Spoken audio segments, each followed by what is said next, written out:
I remember an account, years when I was a missionary. I traveled to Niger Republic. In Niger Republic, I met a particular missionary, and he told me about a particular village in the eastern part of Niger Republic. I think the Tebu-speaking people, something like that. So the man told me about this village, that when you get there, San Mars, but when they offer sacrifice like this, in minutes, the sacrifice disappears. I'm not joking. Or fire consumes it. I said, in this time and now, let's go see it, even though that's not God. So I went, out of curiosity, I went there. They had a central altar in the village. People will come, the priest will approve the sacrifice, and they lay it there. And my dear, in few minutes, boom, that thing will not be there again. I said, no, it's not true. This time I will not blink. Like somebody is taking this thing away. I'm serious. I did not believe it. I said, no, I was looking. I went around, like maybe there's a hand that is taking it from the back.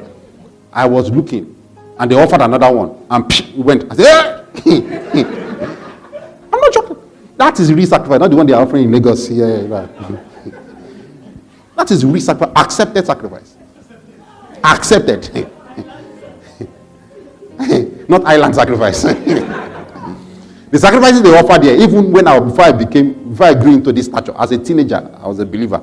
We were eating the sacrifice. Notice growing up, those days, chicken was rare in the house. And you offer chicken at sacrifice. In Ikorodu. Chicken.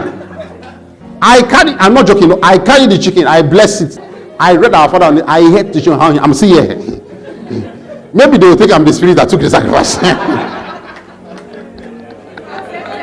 I accepted the sacrifice. Glory.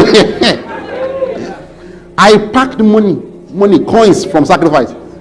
I took it and washed it. Then I was owing my younger sister, my new younger sister, I used to buy her meat, and she would sell her meat for me. So I was owing her a lot. So I paid part of the meat out from the sacrificial money.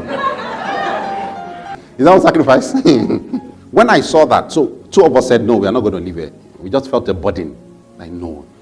Obviously, we knew that village was really, really under a siege. Powerful. So we rented a mud house, two of us. We stayed there for about 100 days. Locked ourselves in for 100 days. And we fasted and we prayed. After 100 days, the same altar that was responding to sacrifice ceased to respond. How did we know? They were going to have a festival. The reason people come to that village for that festival is majorly to come and watch how sacrifice disappears. So when they began to do pre-festival, whatever, sacrifices were not moving. They appeased their God. The God was not responding. When they were appeasing their God, I laughed. Your God has been bound. You don't appease a man that is in chain. He's the one that needs help. He's not the one you beg for help. We were there for a few more days. Every sacrifice there was just there, rotting. Nobody could go take it because they didn't know what will happen. After a while, the Lord told us to leave the village. We left the village.